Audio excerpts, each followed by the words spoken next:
Full house again today, which is wonderful to see so many people here today. A huge welcome to our clients, but also to, most importantly, a lot of the guests who have come today for the first time. So I hope you enjoy the session. We've got a really good seminar for you. I think you're really going to enjoy. For those of you that don't know, my name's James. I'm one of the 5 financial planners at GFM Wealth, along with Paul and Patrick, who are up on the panel today, but including Sam and Amelia, who's sitting at the back. I just want to acknowledge a few of the staff in the room as well too who've come today. They include Karen, Jonathan, Christy, Rebecca, Ethan, May, Witty and Jade, as well as Kerry and Ivan from our accounting team. So thanks to the team for coming today. I hope you get a chance to meet them. Just a bit of a different session today. Not many slides. We've only got a few slides out there. Most of it will be at a panel format Q&A and Paul and Patrick asking the questions. Just before we started, just wanted to wish all the dads out there a happy Father's Day. I hope you got to enjoy yesterday. Cracking day. We were very lucky. I'm still waiting on my coffee from my daughters. It hasn't quite come yet, but I did have a good day with them eventually when they woke up after lunch, so I did get to see them then. So I think most of you know what I'm talking about, who have got adult kids, but yeah, it's a great day, and I hope you all had a great day out there. As I said to you, it'll be a Q&A session today. We hope to get to the point where we can ask some questions from the floor as well too. So if we can get through it quick enough, there'll be a couple of roving mics going around as well too. There's notepads and pens as well too on the table for you to write things down with. There will be an online feedback form which will be sent by May, probably either this afternoon or sometime tomorrow. So keep an eye out for that. Your feedback is really important to us and we value it. A bit of housekeeping, just with the mobile phones, please either put them on silent or turn them off. The toilets are up near the front door and we aim to finish by 2. And as I said to you, we'll try and leave some time to get some questions from the floor because I know probably a few of you will have questions and we'll keep it to the very end. We're very fortunate today that you get to meet the people that manage your money, okay? So we're hearing straight from some of the best managers, financial analysts out there today. So we've got Nikki Thomas from Magellan, we've got Anthony Abud from Perpetual, and we've also got Nick Griffin from Munro. And as I said to you, Paul and Patrick will be firing the questions today on a whole range of topics from macro, stock specific, so I think you'll really enjoy it. We will start, however, with a little bit, we'll get the panellists to introduce themselves, a little bit of a quick bio for 2 or 3 minutes, and then we'll start the process. Disclaimer, we've got a disclaimer there. I'm sure you've read it all. Okay, let's move to the next slide. Okay, so Nikki, off you go. Yeah, it's pretty weird having my photo up on the slide. So that's me. I've been working in markets for too long, and I've spent time in stockbroking in Australia and then been with Magellan, to be honest, since it founded, but I spent 5 years away with a different global boutique, you may know, and then came back early last year. So that's me. So essentially the strategy is really about a high conviction portfolio, investing in global equities.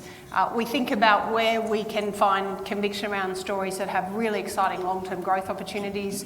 And we're trying to do this in a way that's actually quite measured around risk. And so there's 2 pieces to this slide. You can throw the next bit up. I think it builds.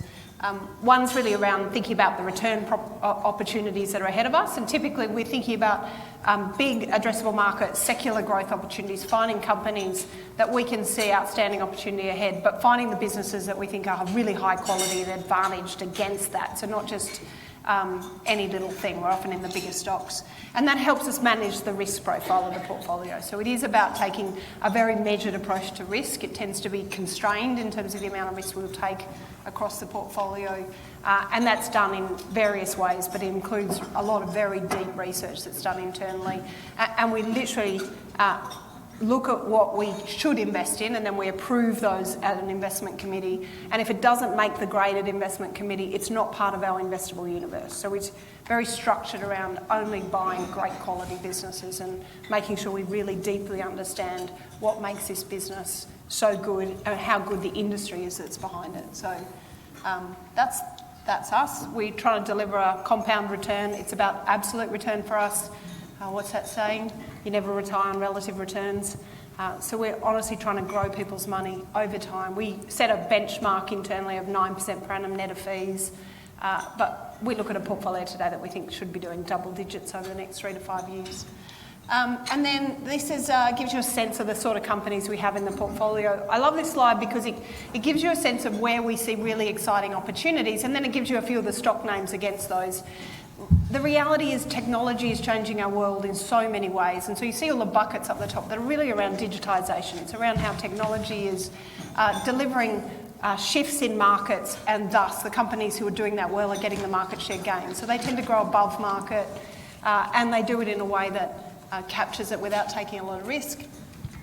There's a new bucket up there, generative AI, so I'm sure we're going to be talking about that, but that's part of the sort of newer space that's emerged for most investors. It's been around for a while, but it's not really been talked about until recently. The other pieces that we have there is a little bit around what's going on around climate change, to be honest, transition on infrastructure, and then we always have a very resilient defensive sleeve of our portfolio, and so really high quality companies that we tend to find deliver very good compound returns through time. But you know, we try to be careful about which businesses we have there. Is that enough? Yeah. Okay. Totally. Thanks, Nikki. Anthony. That's me.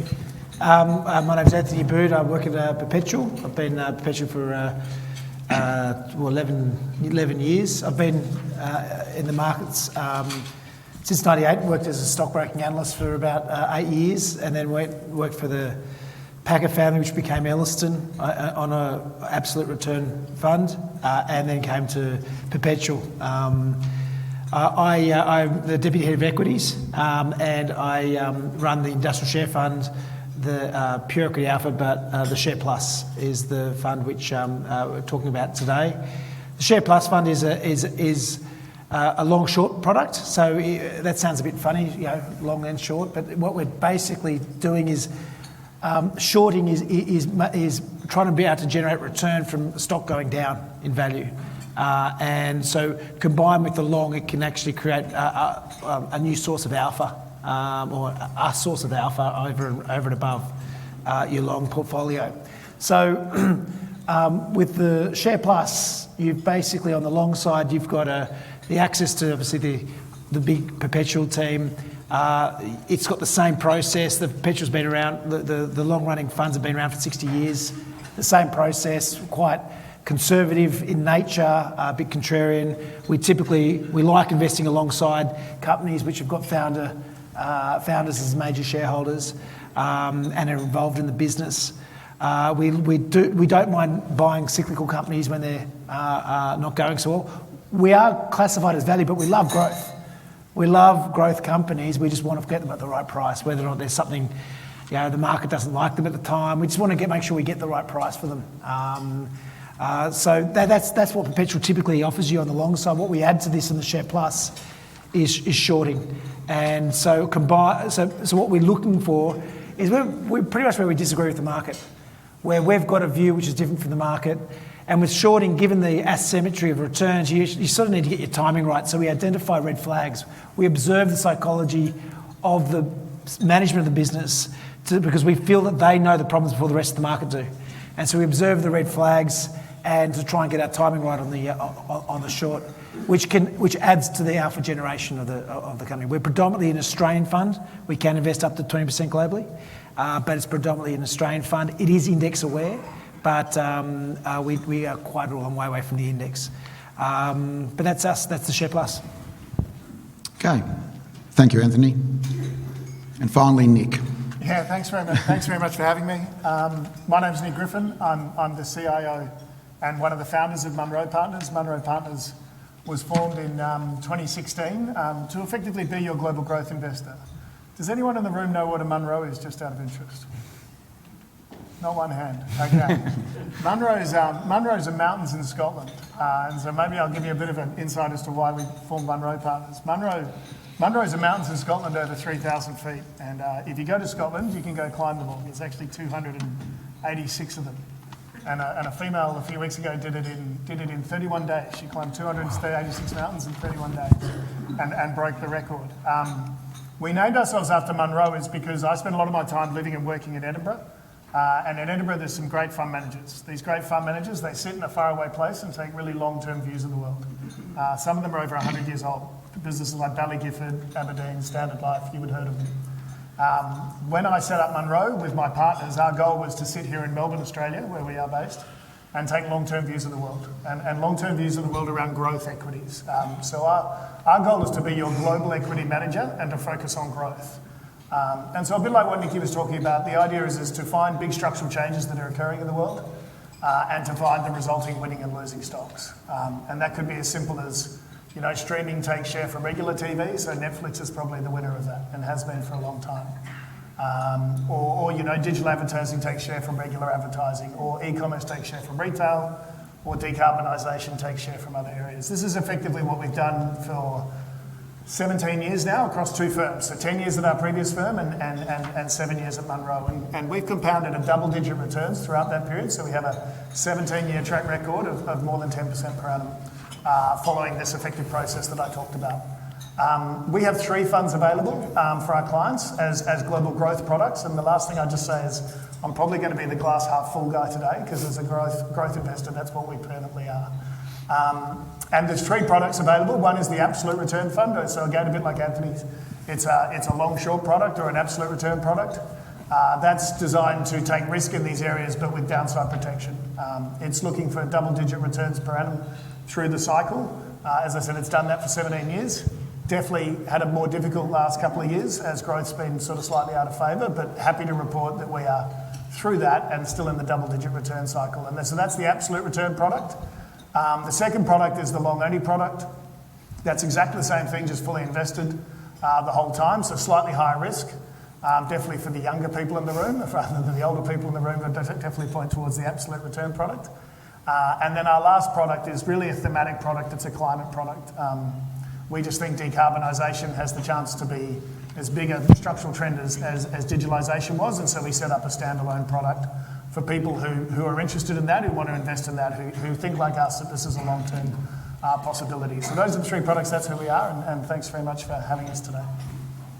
Okay, thanks very much, Nikki, Anthony and Nick. All right, Paul, let's start. Terrific. So I hope everybody can hear me as well. And can I just say thank you to all our clients and guests coming along today. It's wonderful to sit up here and see so many people that are attending the event today. So we do genuinely thank you for all coming.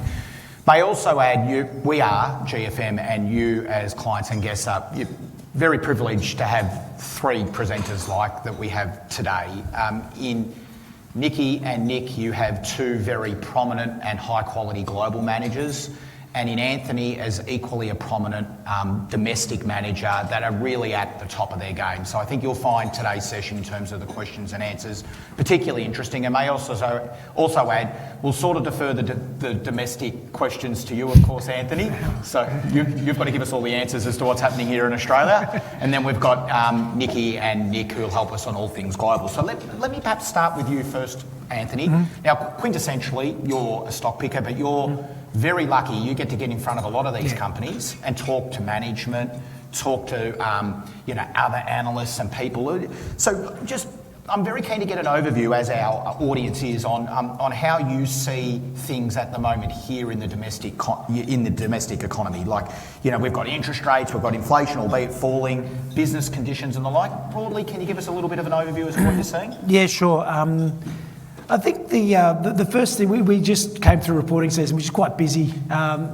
Typically as a group, we had close to 100 meetings. It's a time where you're not very popular at home because you just sort of, when you are at home, you're reading annual report. So it's not I'm just getting back on my feet now. I guess the key thing from the economy perspective is, relative to expectation, there's a lot of doom and gloom around the economy coming into sort of August, and it hasn't been as bad as feared as far, apart from a few areas. And there's a lot of reasons why people are very nervous, and a lot of good reasons. Interest rates are quite high. A lot of people had that sort of teaser low rate. They were going flicking onto a much higher interest rate, as well as the fact that in Australia, relative to everywhere globally, an increase in the RBA cash rate means a lot quicker because we've all got variable interest rates. And so power prices are obviously impacting. But given that unemployment is 3.7%, the actual the economy hasn't died yet, and the outlooks, generally speaking, were not as bad as feared. And so, from an economy perspective, it's sort of holding up better than feared, I guess.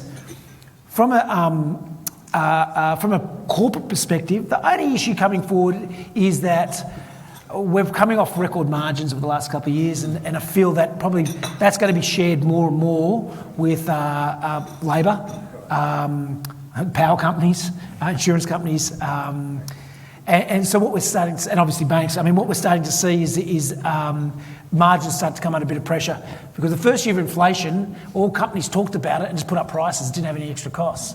Second year of inflation, all of a sudden, CPI for rent is going up. Labour, EBA is actually coming through at 5.5%, 6%. You've got power contracts, which typically get hedged, go for every 3 years. Interest rates, which are hedged, for 3 or 4 years. So corporate margin outlook is coming under pressure. That's probably the big, and that margin outlook is typically a lead indicator to employment, which is what typically the central banks look at for. So as you're asking about interest rates, look, flip a coin. But my view is you probably you might have one, but no more. But probably stays higher for longer. I think we need to. The corporates need to get used to be able to operate a business model with interest rates at this level, rather than expect them to go back down to zero again. Beautiful. Thank you, Anthony. Look, just to echo Paul's sentiments, thank you for all the clients joining us in the room today. It's great to see so many people here. It's a good day. It's also a sad day. This is the last day Paul and I will do one of these events together. For those that are football fans, Carlton and Sydney, which are our two teams, are playing each other on Friday, and I'm pretty certain we won't be talking to each other on Monday. I hope he isn't talking to me in case my side beats him, but best of luck to the Swans on Friday. He doesn't mean that. That was a joke, just so everyone's aware. So Nikki, Anthony talks about the domestic economy, which is very noisy. If we sort of go to the global economy, it's even noisier again. So can you perhaps talk us through the same sort of issues and themes on a global level versus a domestic level? Yeah. Let me try. There's a lot to cover.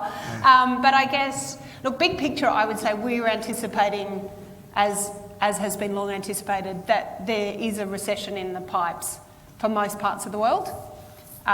But to be honest, it looks like at this stage it will be a mild recession, and the thing that will make it a bad recession will be if we get a big mess in financial markets, a banking crisis, something like what we saw in March, reoccurs, mortgage-backed securities, commercial real estate, something blows up in the banking sector, then we'll get into an ugly situation.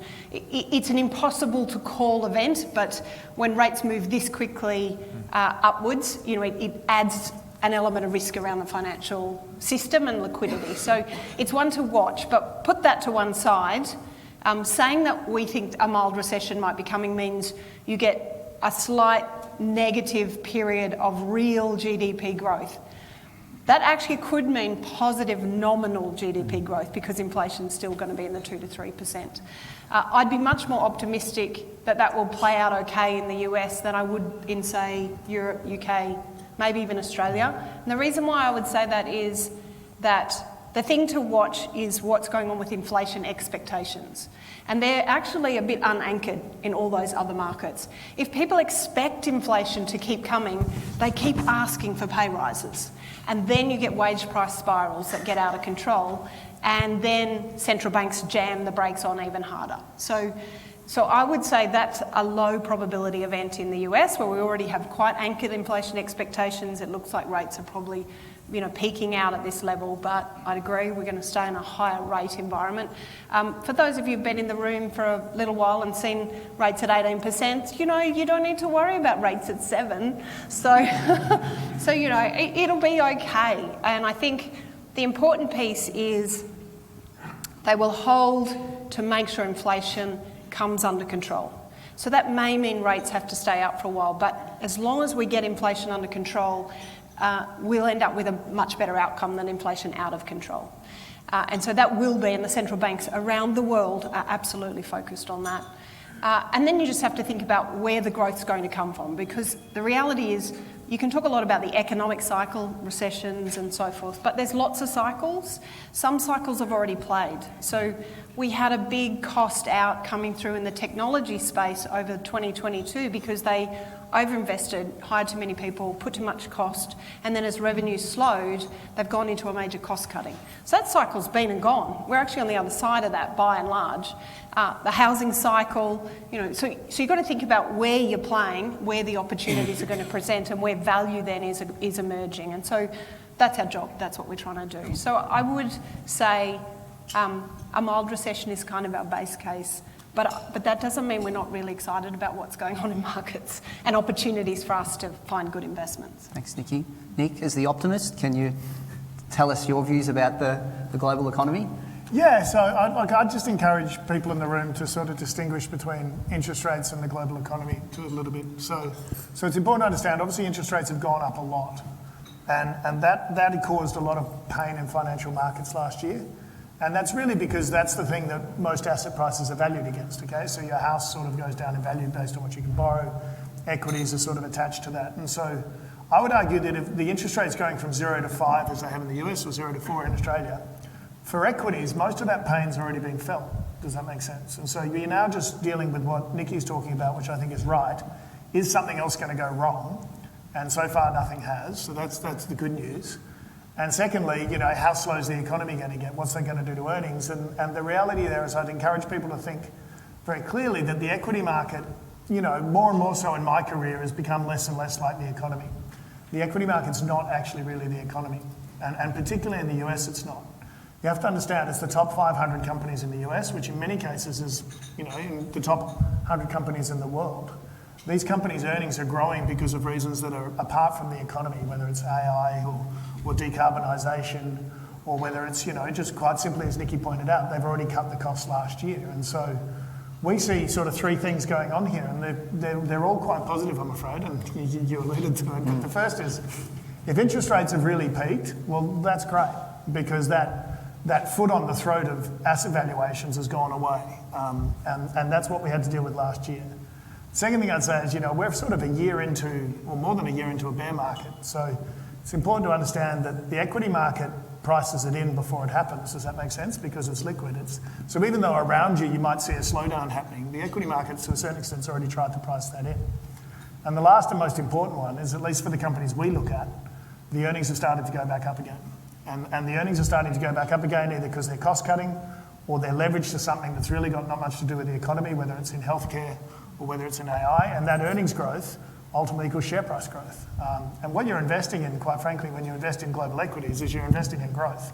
There's different levels of growth, but ultimately we need the earnings of these companies to grow.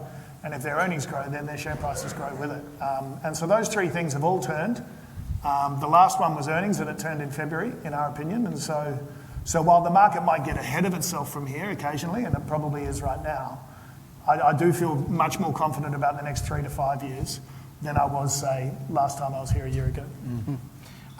So it feels like the emerging elephant in the room is China, whether we're talking about the Chinese consumer, weak consumerism, whether we're talking about the Chinese property market, oversupply, the banking system, the shadow banking system. There's a lot going on in China. So I'm going to ask each of the panellists. I'll start with you, Nick. So just what you're seeing or what you're observing in China, and maybe the next extension to that is, through your strategies, do you invest in any Chinese companies? Yeah, okay, so do you remember, who was here last year? Do you remember I sort of said I didn't think China was that investable, and I got into trouble from one of the other panellists? Well, You did say that. I'm going to put a tick for me for at least this last 12 months. That other panellist isn't here this year, so that's okay. We got rid of the other panellists. It's only got worse. Look, I think China's a great country, and I think the GDP growth in China is going to be hopefully fantastic. Unfortunately, from our point of view, they crossed a few lines in 2001 in terms of the regulatory regime and how the companies were reporting to us as shareholders as opposed to, say, the government in China. And we basically put a cross through China and said we're not going to invest there for a while. And we're still on the sidelines in investing in China. That said, the economy, you can still get leverage to investing in the Chinese economy through companies like Louis Vuitton, which I saw was on Nikki's slide, so I'll let her talk about that. But I'd even point, we own Lululemon in the fund, for those of you who like your yoga pants. Lululemon grew 62% in China last quarter, year on year, okay? So you can still get access to the Chinese consumer and the Chinese growth without investing in China, full stop. Second thing I'd just say for the economy as a whole, the American president called it a ticking time bomb the other day. I sort of agree. It sort of is. But it has been for at least the last 10 years. And when that goes wrong, I don't actually know. And I probably shouldn't speculate. But I do sort of agree that there are imbalances in the economy that need to be solved somehow. And I suspect they'll solve them the simple way, really slowly over a long period of time. So I don't think you need to worry about it. I think you can invest in the Chinese consumer, but we don't invest in China today, even though we can. Yeah, so Nikki, good extension is Nick has made the differentiation between investing directly in Chinese companies or potentially being exposed to companies that are leveraged to let's say, the Chinese consumer or to China. So where are Magellan sitting on this at the moment? And do you have any other additional views on what you see going on in China at the moment? I'm sorry to say, but I actually pretty much completely agree with Nick on China. So, we see it as a very hard place to play right now, though I have sat on panels again recently where people are saying, but it's so cheap, how can you pass it up? And it's like, because it's horribly risky. And I've got real people's money that I'm looking after, so I don't want to put it at risk when I don't know what's going to play.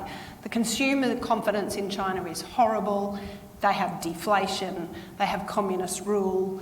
The property market looks like it's falling apart. It is a pretty hard place to think about as investable for real people's money. If you want to have FOMO about something, sure.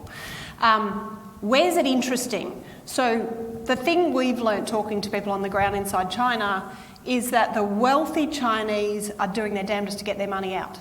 No surprise. They'll be coming here. They'll be going anywhere they can. They're putting family offices in Singapore. Places like, and the wealthy Chinese are still very, very, very wealthy. So are they going to keep buying Hermes and Louis Vuitton handbags, and are they going to keep travelling? The travel experience for the Chinese is still only just starting to come back because there haven't been enough planes. So the group travel story has still got a massive wave coming through, and that will benefit things like luxury. They're terrified as to what to do with their money. They don't like the stock market. The property market looks horrible. So they're putting money into savings products or just actually trying to find an Australian house or something to put it into. So again, there are pockets of opportunity that come about because of what's going on inside of China, and we'll look at those where we can buy a great quality business against it, but that'd be kind of it for us. Thanks, Nikki. And Anthony, I guess there's some real intrinsic links between China and Australia, and of course you being an Australian equity manager, how much time are you spending on thinking about China or investing in companies like, let's say, our big resource companies 100%. that have these links with China? No, absolutely. Look, it is that how we look at it is looking at, and that's why the property market is probably one of the most interesting parts, which is very cyclical. So, obviously making a call on iron ore. Even copper to a lesser degree, but iron ore, you have to have a call on the property market. Everyone's all doom and gloom about it, but I think they're probably right. It's pretty tough out there. But at least the good news for the Australian investors is that you got bottom quartile costs in terms of BHP Rio for iron ore production, so they're decent quality companies. But for me, they're not front and centre. They're not the most exciting. Rio, Fortescue's got their own problems, etc. What is interesting, there are a couple of growth areas I think which are very interesting in China, which have got repercussions for Australia. One is, we talk about decarbonisation, and I know Nick probably would have done all this work, but like, whatever, 85% of polysilicon refining, pretty much all levels of manufacturing of solar panels, 85% through China. This whole decarbonisation process is going to be heavily reliant on China, and therefore heavily reliant on those green metals. And so trying to get exposure from that in Australia is going to be interesting. On top of that, if you go one step further, 65% of all EVs manufactured globally is manufactured in China. BYD sold more cars sold more cars than VW. VW lost its top spot in China for the first time since 1980, whatever, or something or other, 1984 I think it was. Could BYD be the Toyota of next next 20 years? Don't think so, but maybe you've got to look at it. You know? So I think that they're going to point a lot of observing what's happening in China. They're going to be a massive beneficiary of this decarbonisation, and both from EVs but also from the manufacturing of solar panels. Nikki, we've just been through reporting season. Can you give us Magellan's key takeouts from the reporting season that we've just been through? I can. It's pretty simple. And I'm just going to mention that he had a whinge about his reporting season. We get 4 of them. Gloves are off. sympathy. No Gloves are sympathy. off already. I think, look, Nick referenced it before. The key thing that you're often looking for when you're following the companies and seeing their results, because they're giving you an update on how conditions are at the moment and how they see it, is are things looking better than the market had expected, or are they looking worse? And actually, interestingly, because we've all been worried about this recession, the vast majority of what we're looking at are saying, actually, things are still quite resilient. We're still delivering good results, and most companies were upgrading expectations. And so that's pretty positive for markets. So look, there are pockets that are horrible and messy. I would say if you're looking for the bits that are hurting, discretionary spend for consumers in many parts of the world are really starting to hit the wall. So people are feeling the effects of these interest rate increases. All the excess cash that they've been sitting in their balance sheets that came to them on the back of pandemic stimulus is pretty much worked through. So particularly at the low end in the US, they look like they're in a bit of pain. And so watching that consumer will be really important for us looking forward. It's a big part of any economy.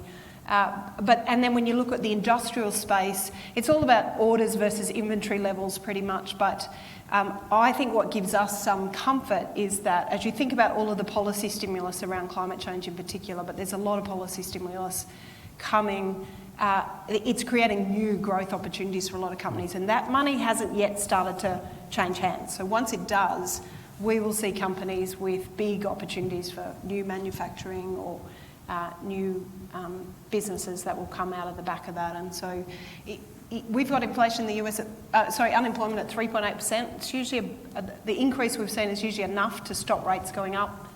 And, if this is as bad as it gets, 3.8% unemployment, the world's probably going to get through this okay. I'm going to jump Anthony and go to Nick just to close off the global from a reporting season. How did Munro view the reporting season? Nick? Yeah, it was generally pretty good. I mean, I agree with Nikki. Most of the companies sort of either improved their outlook or kept it steady. There wasn't any real surprises for us. The only thing I would notice is the stocks sort of went down on the good news to a little bit. A lot of them had sort of got a little bit ahead of themselves. And I think that'll keep happening here. But from our point of view, we were encouraged by pretty much everything we saw. Key areas for us where we saw the big upgrades is really around AI. I'm sure we're going to talk about it today, but the investment there is, quite frankly, astounding. And to give you some context, NVIDIA, which is the 7th biggest company in the world, had to upgrade their earnings so far this year by more than 100%. So this isn't a mid-cap, it's a big company whose earnings have gone up more than 100%, expectations-wise. And it's covered by 26 analysts, and not one analyst saw it coming. So the AI push to spend around AI was huge. And it's accelerating at quite frankly, a staggering rate, and I'm sure we'll talk about that. Secondly, like a company like Google's managed to manage its cost control and advertising stabilised, so they upgraded as well.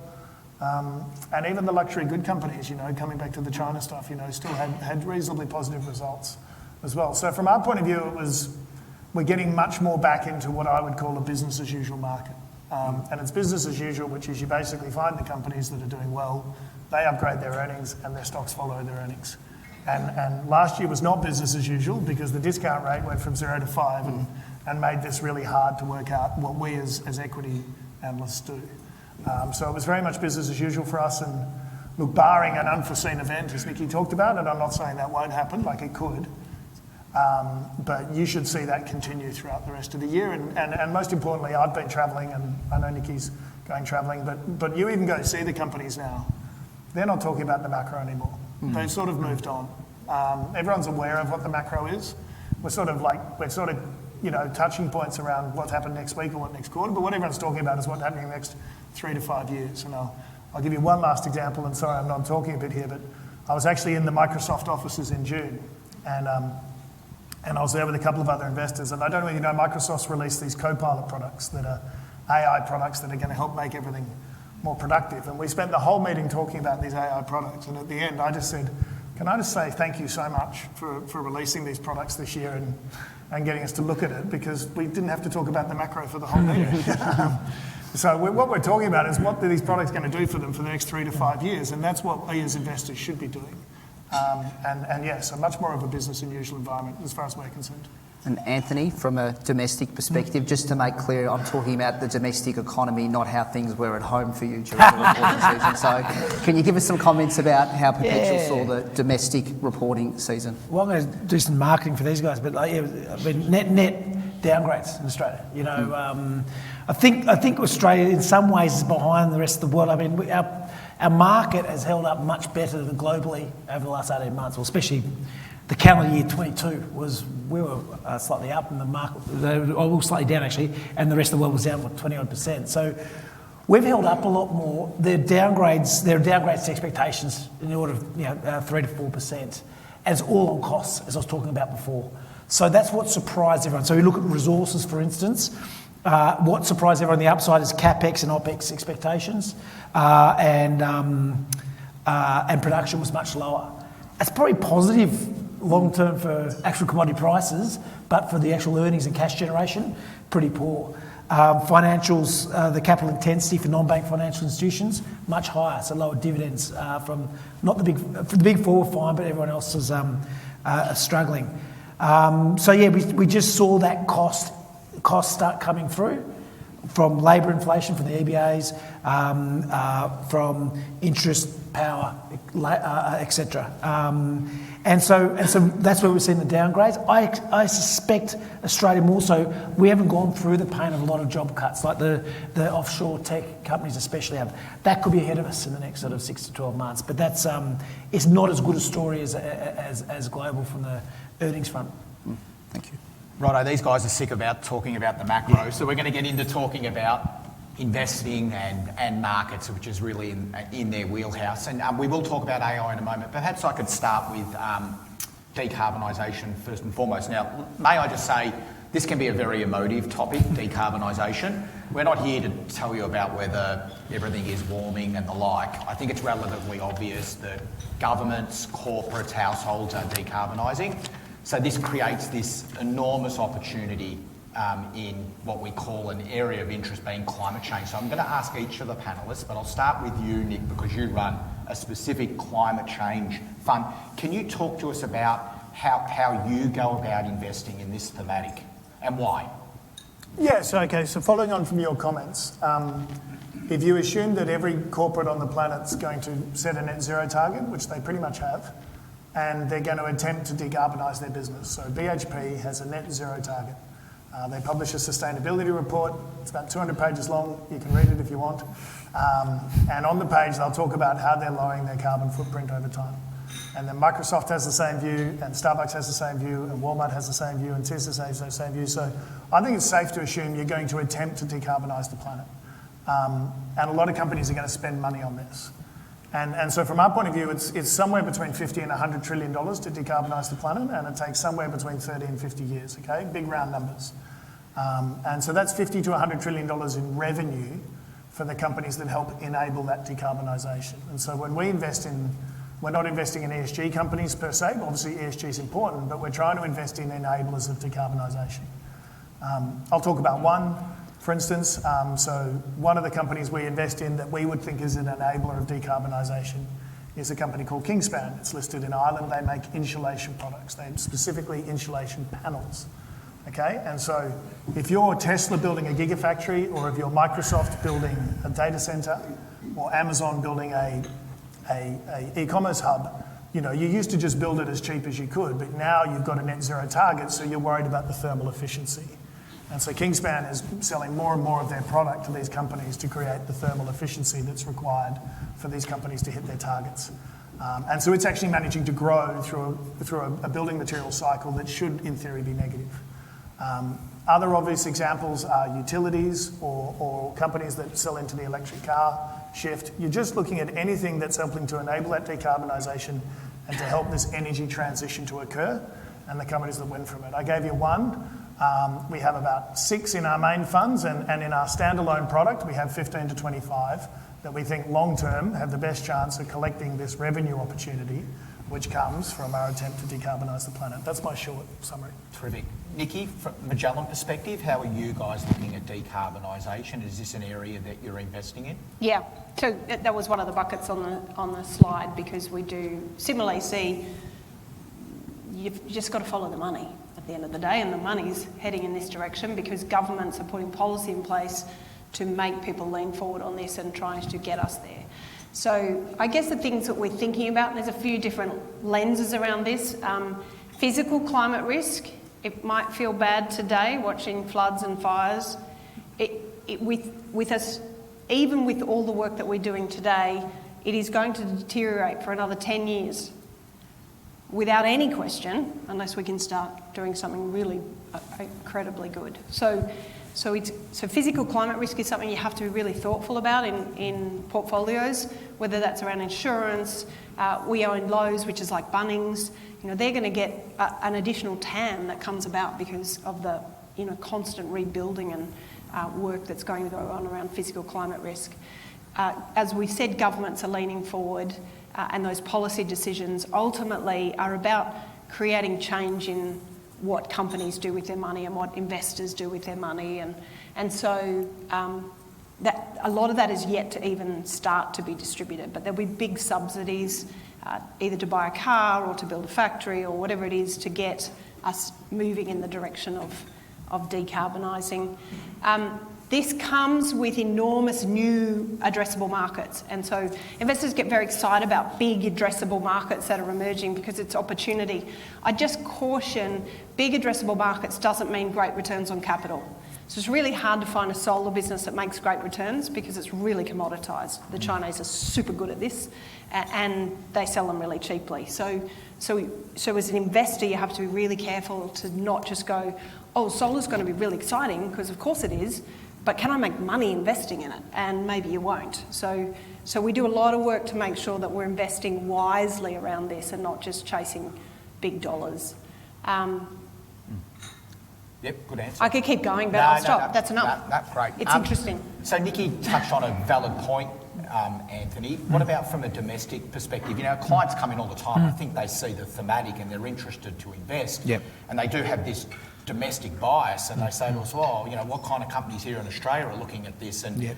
it seems to be more difficult to get an exposure here in Australia to these areas? Yeah, no, it is, definitely. I mean, there is, go to first principles, the amount of transmission, where cables we're going to need is probably positive for copper, right? You can do a lot of work on that, and you can see what BHP's talking about following the money. BHP investing in Oz Minerals is an example of that. I mean, there are pockets of little opportunity. I mean, where I'm quite bullish, I feel that it's like, going shopping for food when you're hungry. Like everyone's appetite, everyone thinks they can do much more, eat much more than they actually can. I look at all these, all those, not the 200 pages that you got from BHP, but you look at all them, and the voluntary market, a lot of people are saying they're going to be 100% renewable by 25. There's absolutely no way these companies are going to be. I actually think what is interesting is the carbon credit market in Australia. They've done a review, the Chubb review. The ACCUs in Australia are probably, there are some disputes about the veracity, but they're probably getting a little bit of, there is going to be perceived quality about these credits, and there's going to be a heap of demand for them, because I don't believe that all these companies are going to be able to do what they say they're going to do to reduce their footprint, and so there's going to be a squeeze demand for these carbon credits. And Australia's at $30 a tonne versus Europe. I don't know what's that, euro 100, about 150 Aussie. So once you start actually increasing the quality or the perceived quality of these credits, that could be interesting. But how do you get exposure? There's a small company which we're invested in, which makes most of its money from ACCUs. That's a landfill gas operator called LGI. It's small, but it's basically does landfill gas. It flares the methane, which turns into carbon, which creates ACCUs, and then it also turns that gas into electricity and sells it back to the grid. They're also by importing batteries, so they can actually not only import it back to the grid, but take advantage of the volatility of the intraday volatility of the power prices. It's a really interesting, great little company. So there are pockets of opportunity, but very, very few and far between, very small. So Nick, you spoke before about macro being the theme last year in reporting season, and I reckon we've got a couple of panellists that are coiled up like springs wanting to talk about AI here. But anyway, I think 82% of companies in the US spoke about AI in the last reporting season. So can you talk us through how you view AI as an investment theme for Munro? Yeah, okay, so I'll try and do the short version. So AI has actually been here since 2017. So most of you will interact with AI in some shape or form every single day. Whether you're looking at your shopping and it's recommending different things that you might want to buy online, or if you're on Netflix, it's recommending you to watch something, and to me it recommends me something different. If you've got children or grandchildren that are stuck on TikTok and it keeps revolving, it's using AI to work out what you want to look at, and it's just feeding you the same stuff, okay? So that's AI. It's been around for a while. What happened in December is they created this thing called ChatGPT. How many people in the room have used it, just out of interest? You know, like a lot, okay? My introduction speech was... Yeah, your introduction speech is done with ChatGPT. My kid's homework's done with ChatGPT. So a couple of important points there. One, everyone's using it, okay? So this isn't hype. The metaverse was created in 2018. Mark Zuckerberg changed the name of his company from Facebook to Metaverse. And to this day, if I ask the same question, not one person in this room's actually been to the Metaverse, okay? That's hype. This is real. You're actually really using the product. You were using it before and now you're using it more. Simple way to think about a large language model, which is ChatGPT, is it's effectively like predictive text on steroids. Instead of finishing the sentence for you, it can create an entire essay. And I think the simple way to think about it and how we're thinking about it, and I'm going to pull out a prop, this is your iPhone moment for AI, okay? So everyone remembers when the iPhone came along? It was pretty exciting. It put the internet on your telephone. That was exciting, but what that meant is that you created this app ecosystem, millions and millions of apps that can do all these things. They could track your run, they could play your podcast, they could play music, they could help people find a date, they could do all these wonderful things that all these apps that appeared on your phone, okay? Large language models are exactly the same thing. Companies, those 82% of companies, are now looking at this technology and saying, how can we use it in our business? Could Commonwealth Bank use it to help do credit? Could a pharmaceutical company help it on drug discovery? Can Microsoft make it as a productivity tool that listens to your Teams meeting and then summarises it for you and sends a follow-up email? And so we think this is the fourth tectonic shift in computing. It's like a big shift. And the reason why Microsoft's gone all in on it is because they missed the last one from PC to mobile. They're not going to miss this one. So they've gone all in. They're spending they're spending $50 billion on data centres this year. So that's $15 billion more than before. That's where all that money went to NVIDIA that basically upgraded its earnings by 100%. So you've got the biggest companies in the world are going all in on this technology, which is called generative AI. So from our point of view, this is going to set up a really exciting 3 to 5 years or even 10 years to invest in. It's going to get a little bit overhyped occasionally. But like I said, as long as you use it, and a lot of people in this room are, then this is real. And we think it's a very exciting investment opportunity. Nikki, as you mentioned before, this was on your slide before. Can you talk us through Magellan's perceptions of AI in the investment world? So very similar, AI is not new, but generative AI is kind of the newer thing. My layman's explanation for people on this is, so this was about the invention of large language models. And if you want to think about what's going on here, if you think about a kindy kid and you put him in the school library and the next day he knew everything in the school library, that's like where we were maybe 4 years ago with large language models. Then you put the kindy kid in the state library and then the national library. Now we've got him in the world's libraries. And he knows everything. So what you're doing is giving enormous amounts of data to be ingested by a machine, the kindy kid, in a neural network system that they can then go... So for us, as individuals, we can make good decisions on linear things, but teams make better decisions when it's not linear. Well, this is like the ultimate team. Every bit of data in the world can be sucked in, and then it's like what comes out the other side. And so we're solving things, and we will solve things that we didn't know we could solve. It'll be around healthcare. It'll be around how we use technology to be more productive.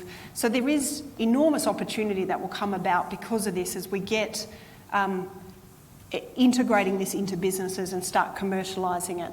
For us today, it's about finding where the enablers are, because right now it's like the picks and shovels of digging the gold mine. You don't know quite where the gold is, but if you buy the picks and shovels, you know that those guys will make some money. So it's the semiconductor companies, it's the hypercloud companies, Microsoft, Google, Amazon, to put that in context. Because if you're going to go down this path of accelerated computing, you need cloud to make it happen. And so right now it's really about enabling this and being a part of that enabler, whether it's software, cloud, semiconductors and so forth. Ultimately, out the other side will be all of these amazing productivity solutions and new use cases and all sorts of things. And so that will come about in so many different sectors, and I guess we'll be uncovering that for the next 5 years as to how it all plays out. So commercialising, the obvious easiest one has been Microsoft, because they very clearly showed to people how they can commercialise generative AI with this product called Copilot, and Google's doing something similar. So there'll be others like that, but they're the ones that the market's been able to identify quite quickly. Anthony, to put an Australian spin on this, is the impact on the Australian share market as profound? No. Yeah, so can you talk us through that? I mean, there's a couple of...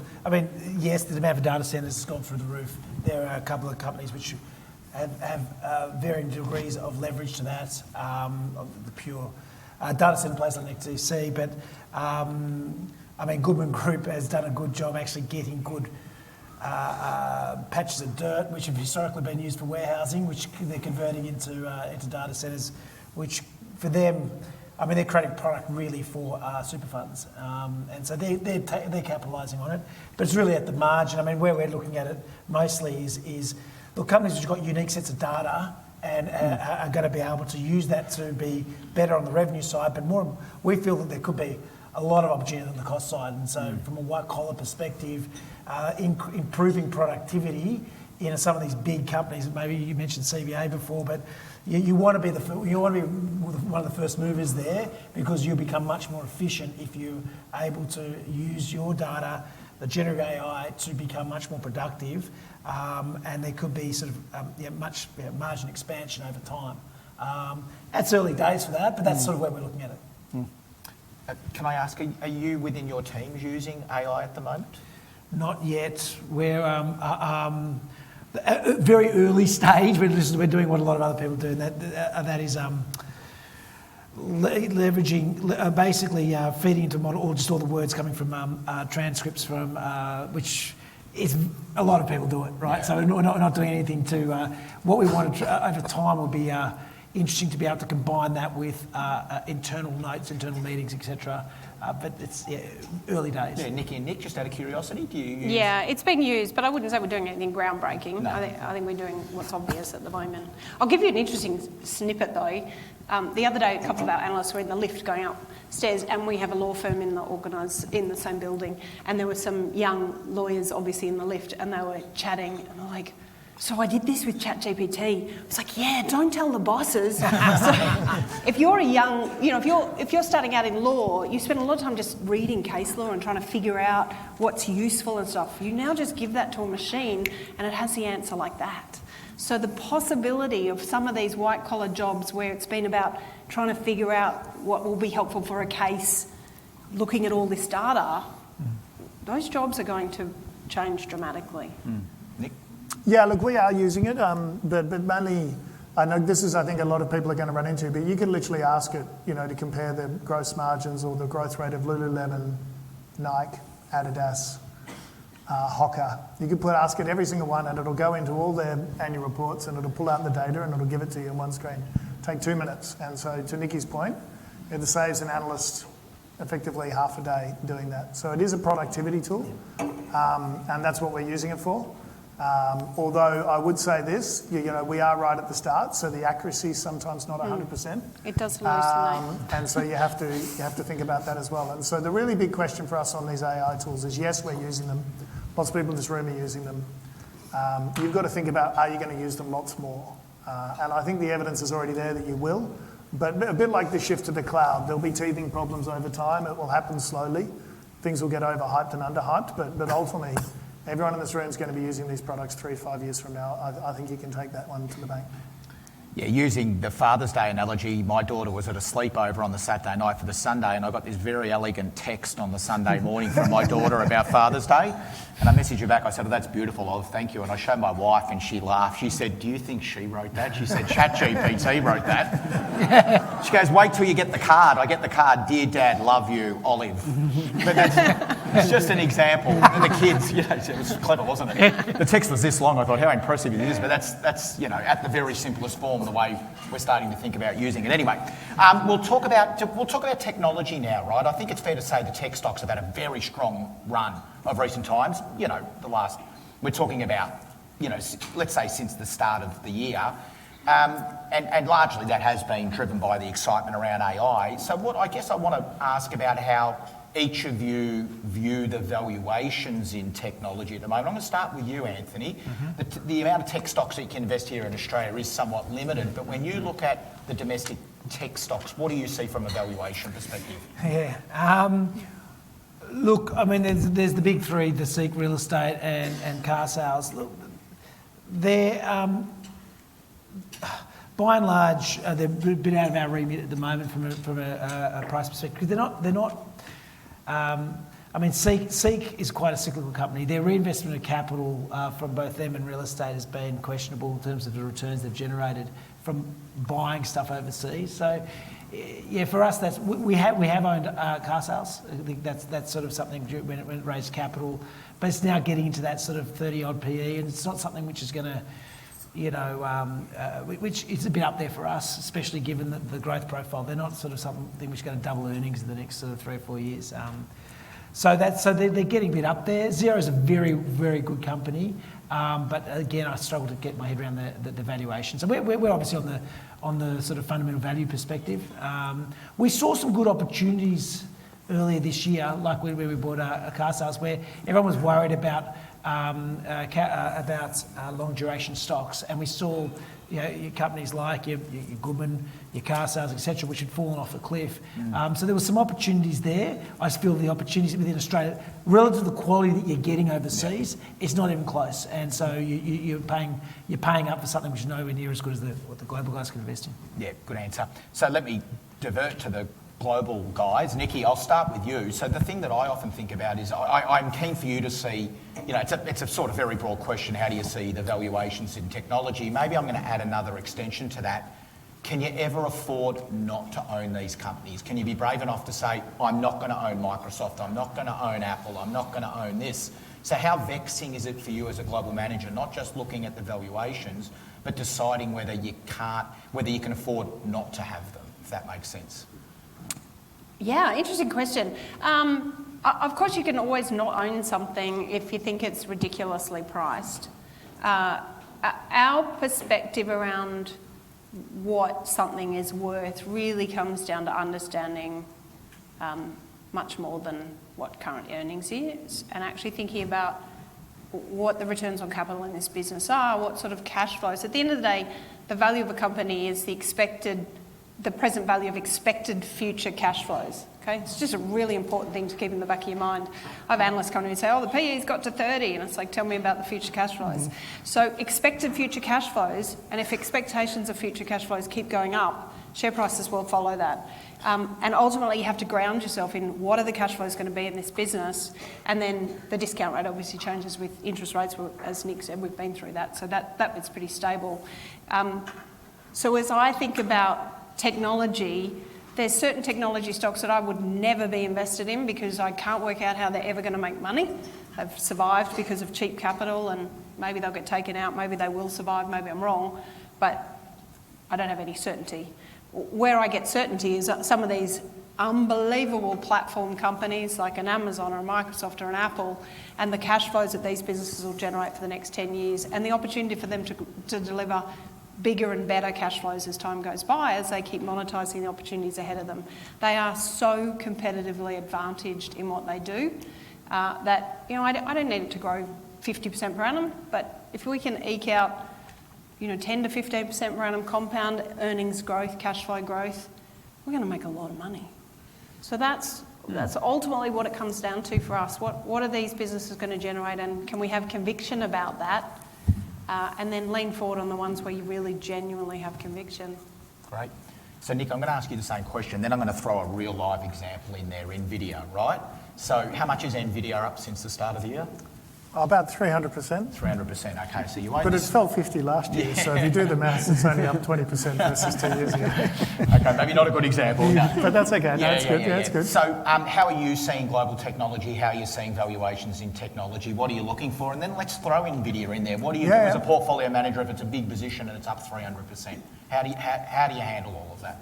Yeah, okay. There's a lot in there. Okay, so let's go a bit further back, okay?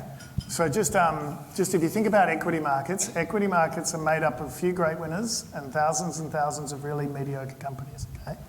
That's what equity markets are, okay? I can give you stats that says the top 50 companies in the United States over the last 90 years make up nearly half the wealth created over that entire time frame.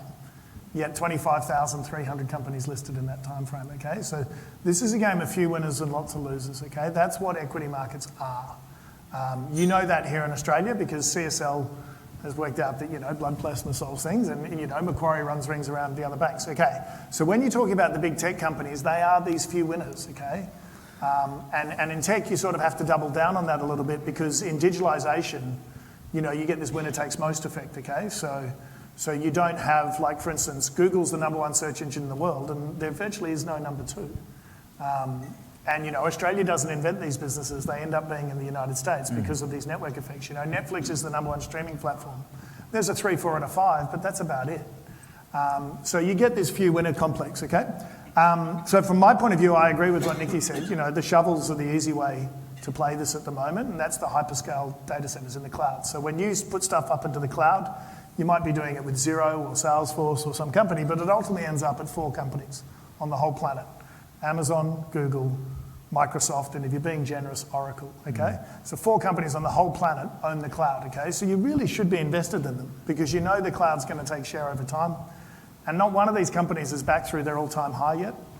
All these companies actually got wiped out in terms of valuation last year. So you're actually, even though they're up a lot this year, they're still below where they were a year ago. So I think it's way too soon to be talking about valuations in tech, period. Okay, so that's tech. Valuations are fine. There's a long runway of growth, particularly for the shovels, as Nikki talked about before. Okay, NVIDIA, okay, so this is where it gets really hard, right? So NVIDIA is obviously the hype stock at the moment. It was going to be my best idea, but I'm now going to have to come up with another.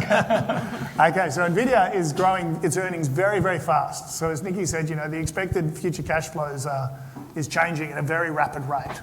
And it's changing because AI is big and NVIDIA is the key enabler of AI. They make these things called GPUs. We won't go into massive details, but they're effectively the software and hardware company to help AI work. They're effectively the Apple of AI, in our opinion.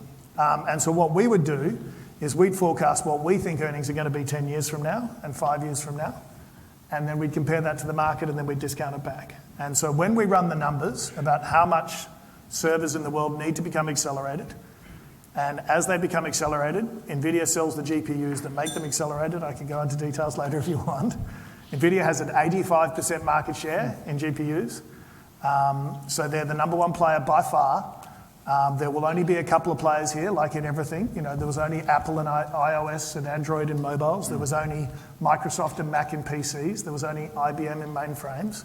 If you do the maths, and we've done it, and I did this maths like 5 years ago, I said this, and I'm still saying it today, NVIDIA ends up being the biggest company in the world. It does. That's what the maths says. And if anything, the only thing that's happened in the last 2 months, last 6 months, is a lot of that demand may have been pulled forward.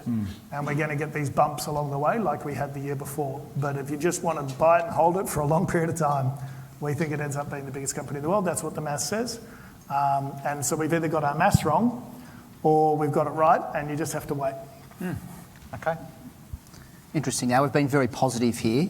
We've got two managers that can short, and I think we describe you as being pretty index agnostic. Yes, Nikki. yes. So, I Anthony, thought you were can about to say index. No, absolutely not.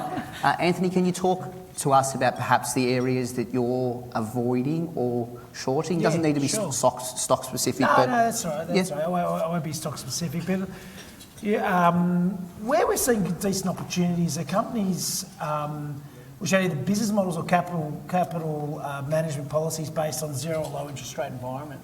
So we're not talking about specific sectors, but just the psychology. I mean, we'll talk about buy now, pay later. Yep. Outside, especially the top one. I mean, that whole business model relied on no credit cycle. you can say it's Afterpay, Anthony. That's okay. No, I can't. I'm not there in Afterpay. I mean, but especially the second tier players just are going to really struggle in an environment where higher interest rates and a credit cycle. It just won't add up.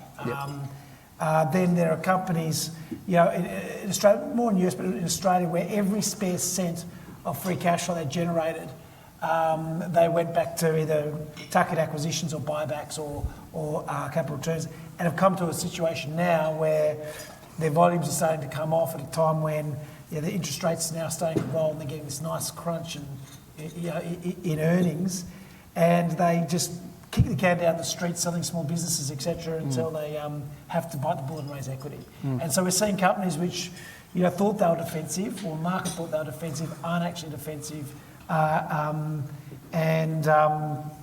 There's a few of them with the balance sheet. I think the balance sheet for the first time in a while is starting to get really important. And if you've got a declining business with negative jaws, i.e. costs going up, revenue going down, and over-geared balance sheet, I think it's going to get ugly for you, and there's a few of them around. Nick, you're very fluid with your shorting, but in terms of the same thing, areas that you're perhaps seeing that are a little bit stretched at the moment? Yeah, I'd say one thing that looks interesting to us in terms of structural shorts is we talked about the Chinese companies earlier. The Chinese companies, when things get tough at home, they always go outside of China to try and sell their product. Because rather than cut production, they just keep producing more and then go sell it. And so you see it in real life in Australia with BYD. If anyone's seen BYD or Chinese EVs, Chinese EVs are an incredibly good product. It's incredibly well priced. They're clearly going to lead electric vehicles for a long period of time, and I would like to invest in BYD, but we haven't. But the opposite side of that is the legacy automakers are really in a lot of trouble here. So the Japanese automakers in particular have really missed the boat on electric altogether. So that's your Mazdas, your Nissans, your Subarus, your Hondas. There's actually such a long list of them. Mitsubishi, Suzuki, we can do this all day. And in Europe, that's your Peugeot, that's your Renault, that's your Volkswagen. A lot of these companies are very cheap, but they are terminal. They can't, it's too late, it's gone. Electric vehicles are going to take share. They're cut in an innovator's dilemma. They have to invest to catch up, which will destroy their earnings, or they don't invest and their earnings get destroyed slowly. So both ways they lose from here. So that'd be one. The other one I'd just point out, is anyone familiar with Temu? Just out of interest, does anyone know what Temu is? Yeah, it's good, isn't it? It's like landfill for fun. So Temu is an online Chinese e-commerce retailer run by a company called Pinduoduo. And anyone who's familiar with the Chinese companies and how they run businesses, they've got a very similar way of doing it, which is just to napalm everything in their site, effectively. And so Temu has come to Australia, in case you've noticed it. It's also come to America and other places, and it's in the process of napalming its competition by effectively just losing money for fun to acquire customers. And so that's going to be very difficult for particularly low-end retailers. There's another one out there called Shein, or Shein. Is anyone familiar with Shein? Shein is doing it in fast fashion. And so this hurts companies like H&M. It hurts companies like Zalando. It hurts companies like, in the US, the dollar stores. Anybody who's a low-end retailer is going to get hurt by these Chinese companies. And so there's some of the shorts we're looking at. Thanks, Nick. Nikki, I know Magellan's very specific about the areas that they will invest in, Yep. but can you talk about perhaps within that suite of where you will invest, where things look a little bit stretched that you're avoiding? Well, now you've thrown me, because I was going to say something else. Where we will invest. So we will invest in financials. We don't own any banks in the portfolio right now.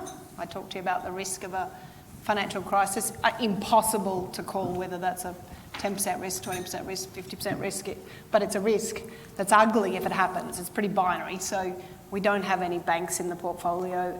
There's times when we might own a bank, but they're pretty hard. They're just transmission mechanisms for capital. So unless you're in Australia or a market like Australia where you've got a very oligopolistic market structure, which means they can make good returns, mostly banks don't make great returns. And you were mentioning when we caught up with you on Friday, Nikki, that you think this part of the market in the US could get disrupted quite significantly. Was I? Yes, you were. Please, sorry, if I threw you up there. You have. Private Yep. credit? Oh, yes. So, thank you. Yes. So, that is the other piece that's happening, I guess, is, you know, there is so much regulation being put across banks around the world, and it's heightened in the US on the back of the financial issues that they had back in March. We've got more regulations coming down the pipe. The more you regulate these businesses, the more you push people to go looking for credit in other parts of the market. So private credit is definitely growing and picking up market share, and it's really unregulated. That may create risk long term, but it creates opportunity in the nearer term as businesses that provide that obviously are seeing lots of market share. Thank you. I threw you off the path through there, so you Shot did me really twice. well. I'm easy to throw. The area that you were saying that you think you would avoid as an investor, what was that, Nikki? So I had a couple of, firstly I would say shorting, bless you, go for it, but it should come with a label on the tin that says, do not try this at home. You know, it's infinite loss of capital if you get it wrong, so it's hard to do shorting well, and thus we just don't go there because we think about risk in a way that says to us that that's, you know, too risky for our client base. But that said, the other important thing I think in terms of when we think about where we will invest, we're really thoughtful about industry structures and industries that are really bad industries that don't make great returns, that are very commoditised, you know, that it's very hard to make money. We like to keep it simple. So autos is your classic example of an industry that, you know, this is just so competitive, so commoditised, there's no pricing power. They've had pricing power on the back of supply disruption in COVID, and everyone's like, woohoo, cars are being able to put up prices. It's not going to last. So be thoughtful about the industry structure, I guess, is part of our process. Cool. So just a 1 minute answer on this one. Currency. Now, I don't know about you, but this seems almost impossible to pick. But I might start with you, Anthony. How much do you think about when looking at companies, what's happening, let's say AUD to the USD or AUD to the Euro, where the AUD is not faring that well at the moment? Yeah, look, we can invest up to 20% globally, which we do. Yep. And so, given we are judged against an Australian dollar index, we have to think about that each time. Yep. Look, I'm not. For me, it comes down to your view on resources. You know, if you think, and then therefore China. If you think that. We're past peak pessimism, then Aussie dollar probably rallies, otherwise it doesn't. But I don't try and pick it. You know, So in effect, you're saying you think the AUD is it's a commodity-based currency? Absolutely. Fine. Nikki and Nick, what do you guys do with currency? You know, it doesn't, like for me, you go buy something in the US at the moment, doesn't feel great value, right? Mm-hmm. Using the Australian dollar. So going to buy a global company like this, so how do you guys think about currencies in your portfolio? You go first. So we're running a strategy that's invested across the globe. We'll have exposure in Asia, we'll have exposure in Europe, we'll have exposure in the US. And we have companies, you know, many of the US listed companies that are in our portfolio are actually multinationals. They've got operations across emerging markets and all sorts of things. So by and large, currencies can be a bit of a wash for us. So, you know, McDonald's operates in Australia. The McDonald's Australian business will be benefiting from currency at times in terms of the dollars that go back to the US, and other times it'll hurt them, but then they've got their big US business. So those things tend to wash their way through. The only thing that, you know, Australia is a commodity currency. It moves a lot. And the important thing to remember is that we haven't had a recession here for 20-something years, 26, 27. And I'll give you one really important reason. We have a floating currency. It's the shock absorber. It takes the pain out of what's going on, and it stops those nasty effects overseas getting back to us. So if we're going to have a recession here, which we haven't yet, but maybe we will, the currency is probably going to get worse before it gets better, because it has to do the shock absorbing bit that ultimately drives demand for our commodities, ultimately drives demand for tourism, and then that creates jobs, and, you know, we get out the other side.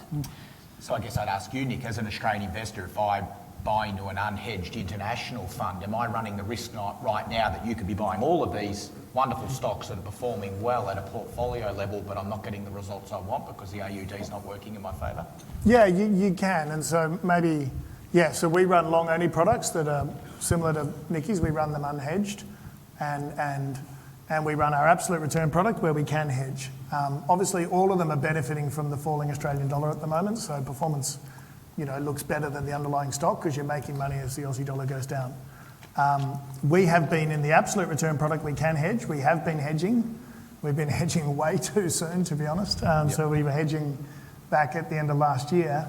And I'm a little perplexed as to why the Aussie dollar's kept going down as the equity market's gone up. That normally doesn't happen. But obviously it's commodities in China.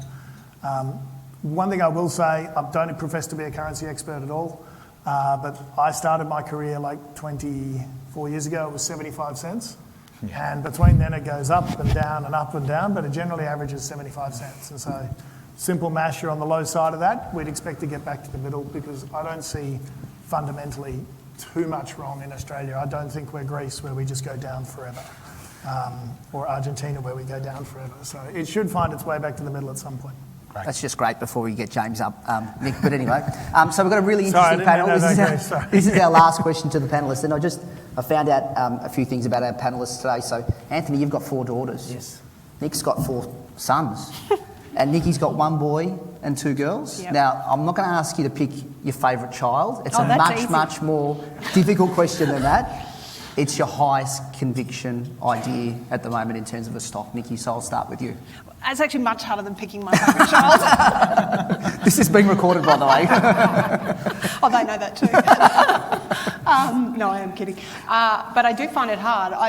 We run a concentrated high conviction strategy, and we believe in having conviction in what we own. So I guess it depends on whether you're thinking something looks super, super cheap right now because it's a bit out of favour. I would put Brookfield Corporation probably in that basket. It's an alternate asset manager. Markets are worried about all sorts of things in markets, and thus it looks quite cheap. But I think it is an incredible winning company over the next 3 to 5 years. Maybe you'd double your money or more. And then if I go to, beloved by market, I'd put our 2 largest positions in the portfolio are Microsoft and Amazon. And that's because we think these businesses continue to deliver incredible returns if you take a 3 to 5 year view. I've no idea what they're going to do in the next month or 2. So Nikki's picked 3 stocks and she's got 3 children. Yeah, but so anyway, there we go. Anthony, your highest conviction idea at the moment? My Give idea, 3, come on. My idea would be not as sexy as the ones around me. Obviously, just a humble value manager. So we've got to stick to Australia. We can't go to global, but one area we are a regression to mean type mentality. We're a perpetual, and the sector which I find interesting is the domestic insurance sector. It's talking about market structure. It's very solid. It's direct to consumer. We're talking about Suncorp and IAG. It's direct to consumer, and so their market position is extremely strong, and do have a bit of pricing power at the moment. It reminds me a little bit at the moment of the agricultural sector back late 2019 when everyone was telling me it was never going. We had 3 years of drought. And people telling me it was never going to rain again, and you had really bargain basement prices for a lot of those agricultural companies, and we did quite well owning them. At the moment, we've had obviously the worst thing that happens to Australian insurance companies is rain, wet, flood, because that's the biggest cost. And so you've had 3 years of over-indexing events and rain, etc. If you just get a regression to mean there, your cost base could actually be much lower than expectations over the next sort of couple of years in terms of claims. What they've done on the way through, and not much to most people here, I guess, won't like this, but if you pick up your home and car insurance over the last sort of 6 to 12 months, up by 20%. And so what's happening is they're doing that to match the claims inflation, which makes sense, and the reinsurance cost has gone up a lot. But you could get a period where it's a lagged impact on their revenue because they've got to wait every 12 months. And so, because the market structure, they do have that pricing power, they have been able to actually put the prices up. And you'll have a period over the next couple of years, if you get regression to mean in terms of back to average in terms of events, but it could actually even be better than that. If you get an El Nino impact, there'll be much less. Much less. It could go below average, and in that sort of situation, your propensity to surprise on the upside could be quite large. And the stock that is trading, my pick is Suncorp. I prefer the management team there. I think the other guys have had 2 left feet for a bit. They seem to have made quite a few mistakes. It doesn't rely on the ANZ sale, but it'd be nice if they managed to sell the bank to the ANZ. Suncorp's the one. It's 12.5 PE, 5.5% fully franked yield, where I feel that there's quite a large potential for massive upside surprise in the next couple of years in earnings. Last but not least, Nick, Can we guess? Yeah, no. I'm going to say it's your second highest conviction idea because we know what your highest conviction idea is. This gives me a chance to explain the rest of NVIDIA. So it is NVIDIA. And so maybe I'll just finish my explanation and encourage people to think about this. Obviously, the stock's up a lot this year, but we've been saying it for quite some time, and I do think this company has a chance to be the biggest company in the world, and I think it is going to be the biggest company in the world from here. Let me explain really briefly why. NVIDIA makes these things called GPUs, which are graphics processing units, okay? So a graphics processing unit has like 5,000 little cores in it. They used to use them, or they do use them to make video games, which has lots of little pictures all around you all the time, if that makes sense. And Intel, who's the other semiconductor company, makes CPUs, central processing units, that do linear processing really well, like with your computer. As you move to an AI world, you have to be able to make lots of little decisions really quickly. Is this a dog? Is this a cat? Is this a pedestrian? Is this a bike? Does Paul like the Swans? Does Patrick like Carlton? If that makes sense. It has to be able to personalise everything. And so every computer data centre in the world has to over-index to GPUs. It has to do what this thing called accelerated computing. Otherwise, they're not going to be able to solve these large language problems. They've been shifting that way slowly for years now. They've gone from 0% accelerated to roughly 12% at the start of this year. And now we're seeing a massive acceleration. The second reason why you have to move to accelerated computing is because it uses less power. It uses roughly 40 times less power. So NVIDIA is actually a climate winner as well. It's actually also in our climate fund. And so every data center in the world has to shift to accelerated. They have to do it because they want to do large language models and AI, and they have to do it because they want to save power.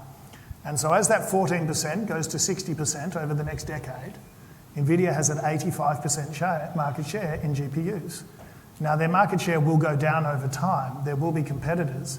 But you have to understand programmers only learn how to develop software on 1 or 2 platforms, and NVIDIA is the hardware and software model for AI. So this is the 4th shift. AI is the 4th shift. The 3rd one was mobile, the 2nd one was PC, and the 1st one was mainframe. And in every shift, you create the biggest company in the world. So in the mainframe shift, it was IBM. When we shift to PCs, none of us have heard of Microsoft, but along came Microsoft, became the biggest company in the world. Then we shifted to mobile. Mobile came along, take Apple, went from $80 billion to $3 trillion today, created the biggest company in the world. And now we're moving to AI, and NVIDIA is the hardware software model for AI, so it will get ahead of itself. It'll be horribly volatile. I said this like 2 years ago, the stock fell 50%. I said it this year, it rose 300%. But I do think it'll be the biggest company in the world, and so I would encourage you to look at NVIDIA. NVIDIA is my number 1 idea. Thank you. Terrific. Thank you, everybody, for keeping your attention for so long. I think the panel here have done a terrific job. James is going to come up now. I think, James, we have maybe 5 minutes or so for some... How are you feeling about the timing? Yeah, we've got about 5 minutes. We've got a couple of roving mics, Jade and May. So, do we have a question from the floor? Just down. That's Chris. Chris. Thank you. Sorry.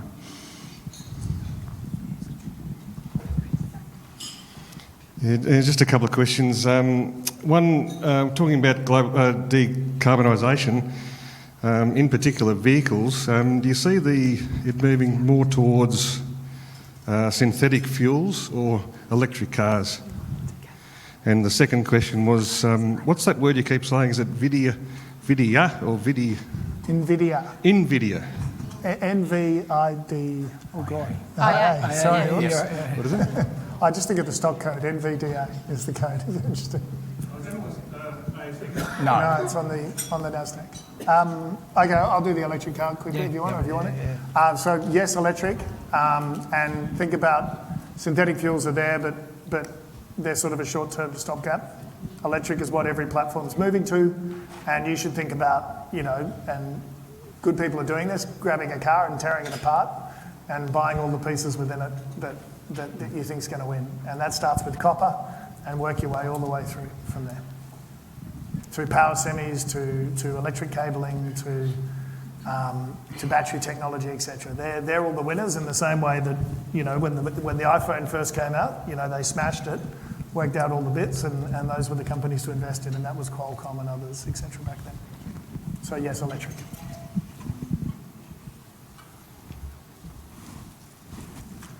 Just in the middle here, thanks. Thanks, hang on, Joe. over there Oh, over first, there, sorry. Andrew. Yep. Hello. Are you looking at quantum computing at all? We are having a look at it, yes. But it's too early and too risky, yes? Too early and too expensive. So yes, quantum computing should work at some point because Moore's law will run out sometime in 2030. It's another reason why you have to shift to accelerated computing to get computers to go faster. But quantum computing, for those of you who don't know, is effectively not using silicon, using effectively vacuums and pumps. It exists, but it's all about can you lower the cost enough to use it at scale? And that's something we definitely need to think about. We're not looking at it that closely just yet because there's no listed companies to play it as far as we can find. But it's a good question. Sorry, We Nikki. heard the professor, I was at so Future Generation is a charity we support, and the lady who is one of the leaders in quantum computing spoke to us at a dinner a year ago about what she's doing in Australia in quantum computing. It was a room full of fund managers.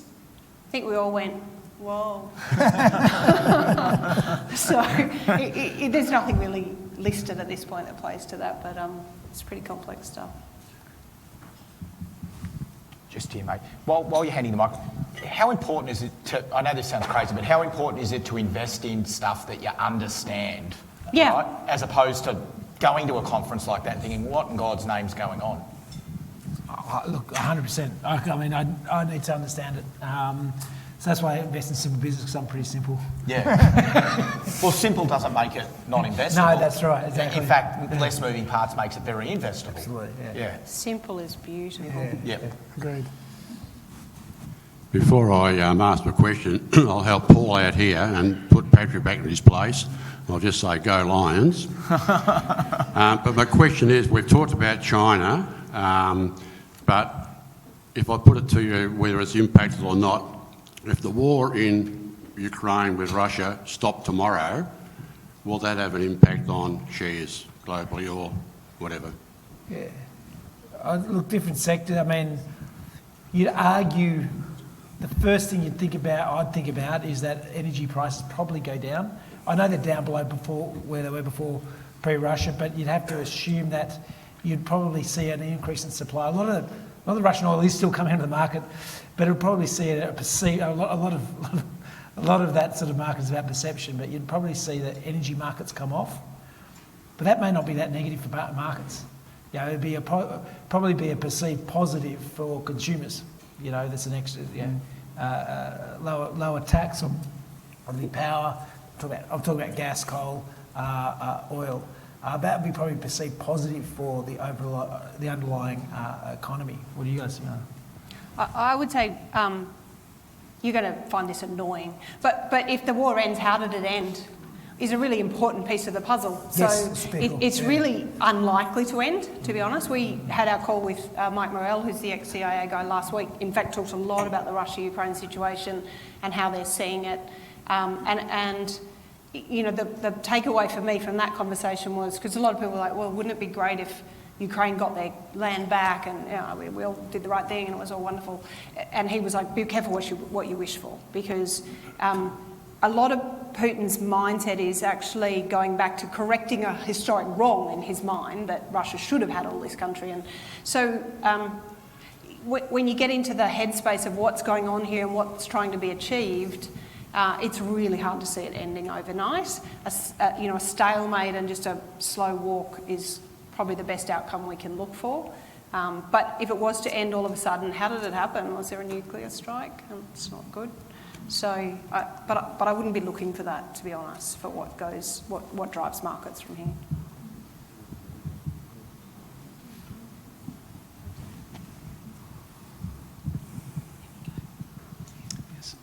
Speaking of irrational global leaders, how would the panel see the re-election of Donald Trump next year as a positive or negative for the global economy?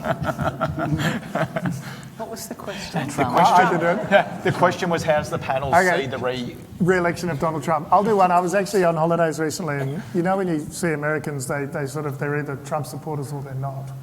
And if they're not, they're generally very apologetic. You know, how can this be? You know, what are we going to do? It would just be so bad. And if they are, they think it's the greatest thing in the world.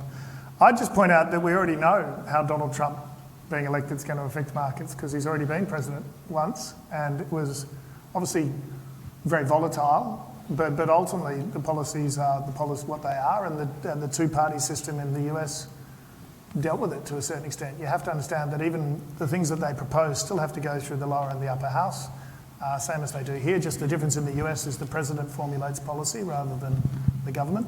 And you know, those were good periods for markets when Donald Trump was in power. So I'd expect similar levels of volatility, but ultimately it's not going to stop Microsoft developing great products and selling them around the world, is how we think about it, but I can see why some people might be concerned.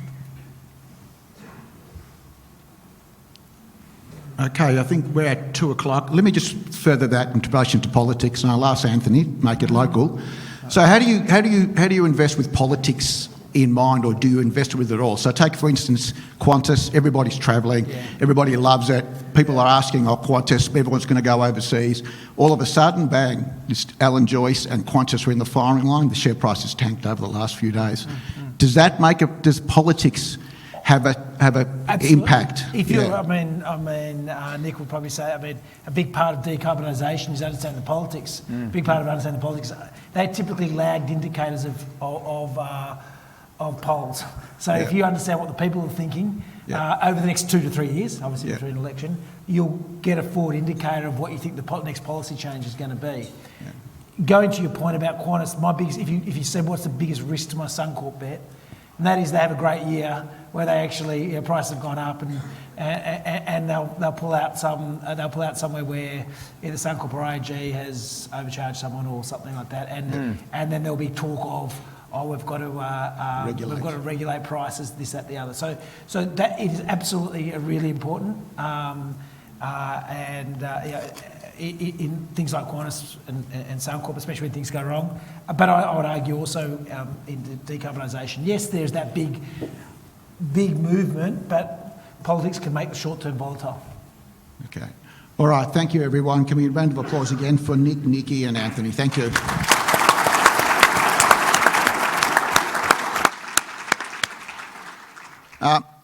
It's just wonderful having people at the coalface talk to us. And so, again, thanks very much. We're going to send out a evaluation form. It'll come via email to do it online. Just a reminder, all your feedback is really valuable.